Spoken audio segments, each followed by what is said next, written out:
Welcome to this week's podcast on You Were Designed for Greatness. This is Donna Tashton, your host, and I am excited for another incredible episode.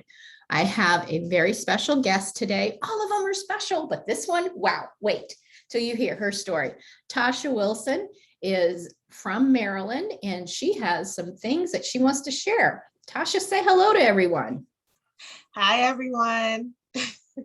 Well, welcome. So why don't you tell our listeners a little bit about yourself? Sure. It's always a loaded question when I'm asked that because I'm like, where do I start? But I think ultimately what I want you all to know is that I am multifaceted. And so vocationally, I'm a clinical care coordinator. I work in the mental health field. So I talk to people all day long to help them unpack their trauma and then try to navigate resources on how they can learn to live again after being handed trauma, because we know how that is, right? That whole narrative. Outside of that, I'm a transformational speaker and I am an author. I published 3 books. My latest book is on the campus of Johnson C. Smith University, and it really talks about my personal journey of dealing with self-sabotage, learning how to actually address the pain and pressure of my past, and learning how to overcome and live a life of hope and healing and wholeness. Wow, that was a mouthful. What's the name of that book? So that book is called Recognize Your Opponent. Your greatest enemy is your inner me. That sounds like a powerful book. We'll have to make that link available so people can check that out at the end in the show notes. Okay. So you talked about trauma. What happened? Yeah, so I'm going to talk about the trauma that really impacted me the most, which was my sexual assault. I was 18 years old. I was on a college campus. And the backstory is, for me, college was a way for me to kind of escape the lifestyle that was created in my small knit community. And so for that, it was because my father had passed away suddenly. I was 16 years old. And for it to be a small community, like his death was like on the front page of the newspaper, reporters were trying to come and get information. And so I was then labeled as the girl whose father died from an explosion. And I just didn't want to live life that way. And so for me, even knowing that I had good grades and knowing that I was capable of succeeding in college, to me, it was just more of an escape. And so trying to escape that life and then get faced with sexual assault just really shattered my whole world. It really questioned my identity. It questioned my existence. It really caused me questioning as if, is this what my life is going to be about? You know, filled with pain, filled with hurt. Is that my purpose? You know, so really trying to figure out, what on earth am I here for? And how am I supposed to recover from this? And so the sexual assault, it was an acquaintance. We had mutual friends, and he orchestrated it. Like, already in his mind, it was something that he wanted to do. And I came in blindly, not realizing what was happening. And so I buried that secret for years, that it impacted the way that I related to people. It impacted my perception of love and relationships.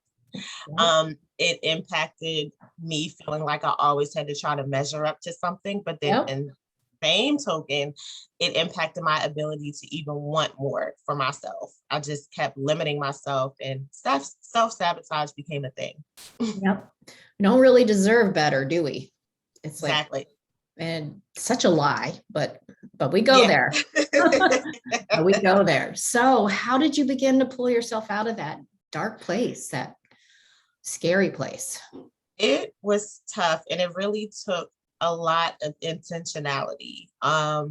Really reminding myself of who I was before this incident happened. And so for me, journaling was the start of my healing process.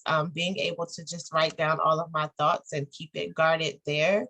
Outside of that, my faith in God, I had to remind myself that, you know, everything that I was tormenting myself with was false. It wasn't my reality, and just really relying on scriptures and remembering what I was taught, as a child, and really applying that. And so words of affirmation became a thing for me. I hated mirrors for the longest time. And so what I would start doing is, you know how they say when you flex your muscle when you start exercising. So I started exercising words of affirmation. I would have declarations surrounded by my mirror so I could remind myself of who I really am.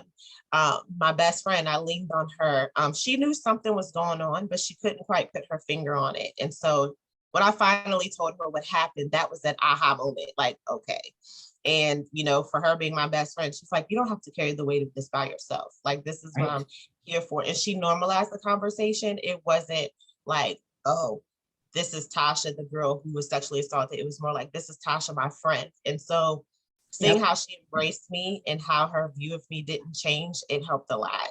And so it gave me the courage to go to support groups and, recognize other people have experienced something similar, and really recognizing that there is a safe haven for us. And so that's how I really got started with that, with my healing process. I resonate with all of them. That was my healing process too, is begin to do those kinds of things and first identifying all the lies. Exactly.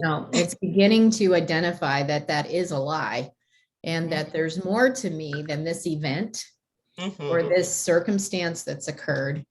And so those are some powerful, simple tools. But I love the idea that you were doing it all alone, well, with God, but doing it still all alone. And when we begin to verbalize and tell it what our story, if you will, there's freedom and healing in that. Yes, absolutely. And we begin to heal because we've stuffed it all. Yeah. But journaling was first, because it's hard to talk about the shame associated. Yes. It's not even our shame, but we're carrying it. Exactly. We take responsibility. Take responsibility for it, and we carry that shame. So absolutely. So what else have you learned as you process? You're now helping other people. And I love how God takes all things and makes it good. And we were able to be more empathetic, or more understanding. We're able to, and some of the worst things that's happened to me have turned out for good. And only God can do that. Exactly. Yeah. Absolutely. So what are some other things you're doing today to help women? And I want you to speak to them as if they're, speak to their heart. Yeah. And so I'm often known as Tasha W, the messenger of hope. And what that is just an external expression of who I am intrinsically. And so I give life to situations that we thought were once dead. And so to all the women who are listening, especially millennials, because I speak to you the most, I know what it feels like. I know what it looks like, trying to figure out who you are and trying to use situations or trying to use people to add value to who you are. But you have to recognize that your greatness is within. Who you are, it's who you've always been. It's who you've always been designed and created to be. Your situations are just stepping stones to get you to your divine purpose. And so don't think for once that whatever you've experienced minimizes or diminishes the value, because you've always been the apple of God's eye. And so what I do is that I use what I've experienced to share and help and empower you and encourage you that if I can make it, that you can too. Yay. Yay, yay, yay.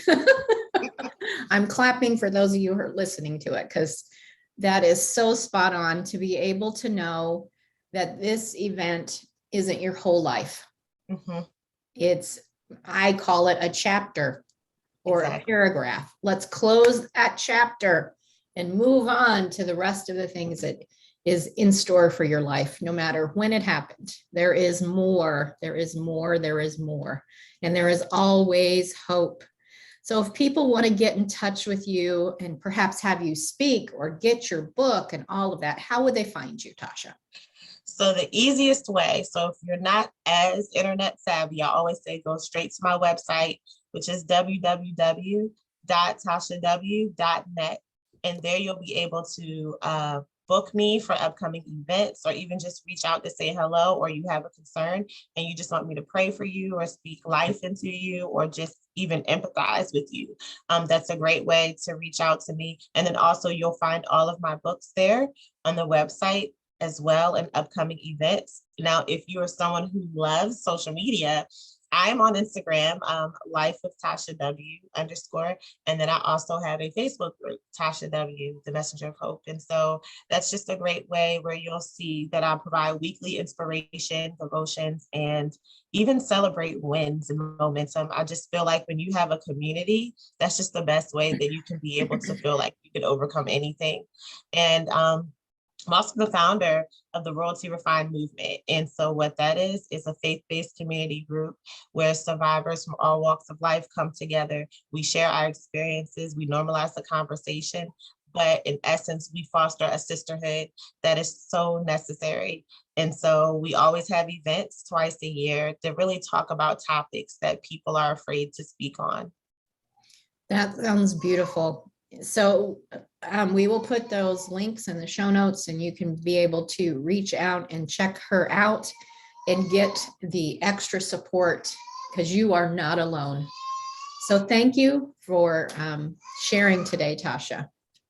Thank you so much for having me. I really had an amazing time.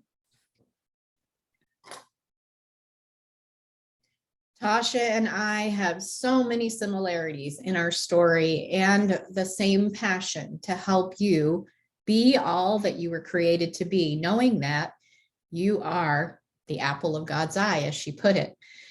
As a woman and a life mastery coach who helps caring women rise above a painful past so they can live the life of their dreams with confidence and ease, if you need some support, schedule a quick connection call with me to be able to learn how to rise above, to get the support you need.